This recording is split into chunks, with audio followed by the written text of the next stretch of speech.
Hi hello నమస్తే welcome to హాదాబ్ Hyderabad. నేను మీ సత్య. Manapalli jewellers అధినేత. మానపల్లి అంటేనే రెండు తెలుగు రాష్ట్రాలలో కాదు దేశవ్యాప్తంగా ఒక బ్రాండ్.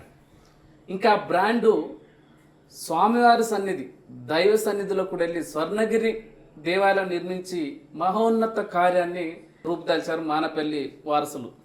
ఇప్పుడు మనతో పాటు మానపల్లి గోపి గారు ఉన్నారు. సార్ నమస్తే. నమస్కారం అండి. సార్, మానపల్లి అంటేనే దేశవ్యాప్తంగా ఒక బ్రాండ్. అంటే బిజినెస్ పరంగా కానివ్వండి, జ్యువెలర్స్లో పరంగా కానివ్వండి, గోల్డ్ బిజినెస్లో కానివ్వండి, బిజినెస్గా మీరు ఎంతో అత్యున్నత స్థాయికి వెళ్ళారు, అందరికి ఇన్స్పిరేషన్గా ఉన్నారు. తర్వాత ఈ దైవ సన్నిధి అంటే ఆ స్వర్ణగిరి ఆలయాన్ని నిర్మించాలనే సంకల్పం మీకు ఎలా వచ్చింది సార్? చాలా సంతోషం అండి. జై శ్రీమన్నారాయణ. మొదటిగా అండి, మానేపల్లి అనేది వ్యాపార సంస్థ, మీ అందరికీ తెలిసిందే. గత 4 జనరేషన్స్ నుంచి మేము ఒక జ్యువెలరీ బిజినెస్లో ఉన్నాము. సో జ్యువెలరీ మ్యానుఫ్యాక్చరింగ్లో ఉన్నాము. సో 1890 నుంచి we're in the same premises in manufacturing jewellery అండి. సో మా పెద్ద తాతయ్య గారు, మా తాతయ్య గారు, మా నాన్నగారు, దాని తర్వాత నేను, మా అన్నయ్య, we're into this trade and running on the things. So ఎప్పుడు కూడా వ్యాపారంలో ఉన్నాము, వ్యాపారం వరకే ఎక్కువ ఆలోచన. కానీ జీవితంలో కొన్ని విషయాలు ఉంటాయి. సో మనకు ఇక్కడ స్వామివారి అవకాశం ఇవ్వడము, అసలు ఏంటి, మనం ఇక్కడ రావడానికి ఏంటి అసలు. సో కొన్ని జీవితంలో కొన్ని ఎలాంటివి ఉంటాయంటే సంఘటనలు మనిషిని ఎంతో మార్చేస్తుంది. సో అందరి జీవితంలో ఆ మార్పులు ఉంటాయి. సో మా జీవితంలో కూడా అలాంటి ఒక పెద్ద మార్పు. సో దాని తర్వాతే అసలు ఏంటి అనేది మీకు తెలుస్తుంది. వాట్ వీ హ్యావ్ సార్, అంటే 1890 నుంచి దాదాపుగా 120 ఏళ్ళకు పైగా మీరు ఈ బిజినెస్లో, అంటే 5 తరాల వాళ్ళు ఇందులో నాణ్యత, కళా నైపుణ్యం, దాంతోపాటు వినూత్నమైన డిజైన్లు రూపకల్పన చేశారు. అంటే ఇంకా కొత్త ఈ మానపల్లికి సంబంధించి కొత్త రకమైనటువంటి ఇంకా డిజైన్లు ఇంకేమైనా తీసుకొచ్చే ప్లాన్స్ ఉన్నారా? యాక్చువల్గా అండి, మొదటిగా బంగారం అనగానే ఏంటి అనేది మీకు చెప్తాను. భారతీయులకు బంగారం అనేది ఇప్పటి నుంచే కాదు, ఎప్పటి నుంచో భారతదేశంలో గోల్డ్ అనేది ప్రతి ఒక్కరికి ప్రియమైనది. ఇండియన్స్కి మీరు చూస్తే గోల్డ్ కన్సెప్షన్ అనేది ప్రపంచంలోనే ఇండియా మొట్టమొదటి స్థానంలో ఉంటుంది డొమెస్టిక్ దీంట్లో.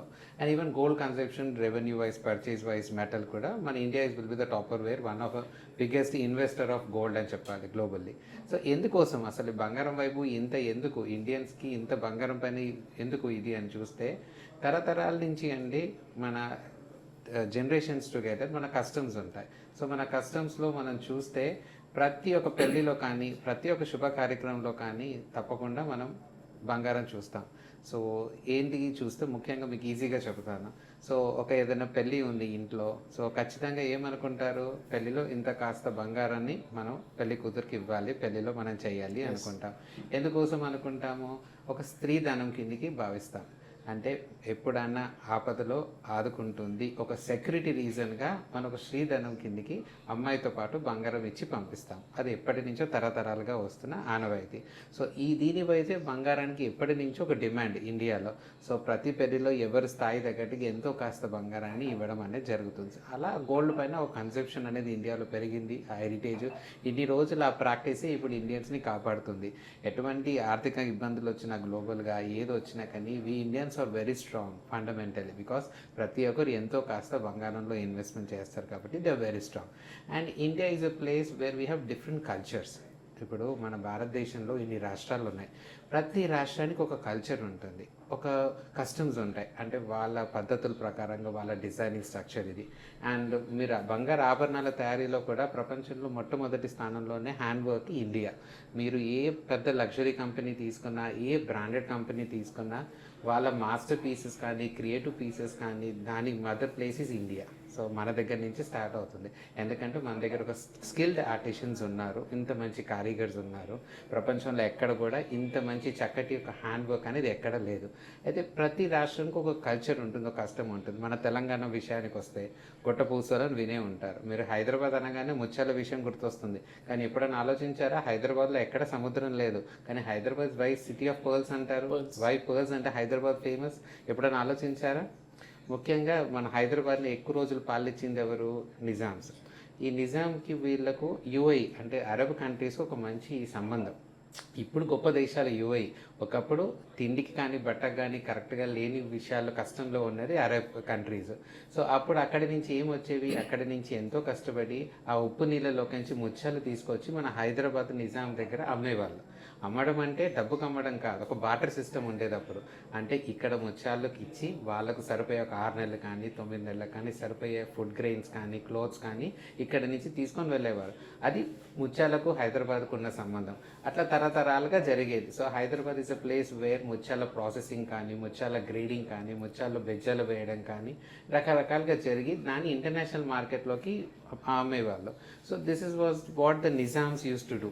సో దట్స్ రీజన్ మనకు భారతదేశాన్ని, మన హైదరాబాద్కి ముత్యాలకి ఉన్న సంబంధం. లేదంటే నార్మల్గా ముత్యాలు అనగానే అందరికీ తెలిసిందే, సముద్రంలో వస్తాయి, సముద్రంలో ఉన్నాయి. మన హైదరాబాద్ చుట్టూలో ఎక్కడ సముద్రం అనేది లేదు. కానీ we're the city of pearls అంటారు, బికాస్ ఎన్నో జనరేషన్స్ టుగెదర్ నుంచి పర్ల్స్ వచ్చాయి. సో మన దగ్గర ఏంటి, గొట్టపూసలు అంటారు. అంటే తెలంగాణలో ఉండి ఒక మంచి పెద్ద కుటుంబం నుంచి ఉండి ఒక పెద్ద ఫ్యామిలీ నుంచి వస్తే ఒక స్టేటస్ సింబల్, అంటే ఒక చక్కటి ఒక పెద్ద లగ్జరీ కారు ఉన్నట్టుగా భావిస్తారు.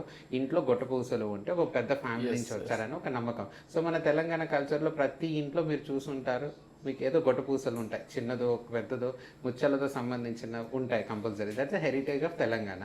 అదేవిధంగా ప్రతి రాష్ట్రానికి ఒక హెరిటేజ్ ఉంటుంది. సో ఇప్పుడు మామిడి పిందెల హారం తీసుకున్నాము, we see about the south. So we see about Andhra and Chennai, రామటెంకల హారం, these moves about the south. ఇప్పుడు నార్త్లో తీసుకున్నారు, జైపూర్లో we have kundan jewellery, Mughal art jewellery, so Nizami kind of a jewellery where we have real rubies, emeralds పెద్దతో. ప్రతి కల్చర్లో ఒక డిజైనింగ్ ఉంటుంది.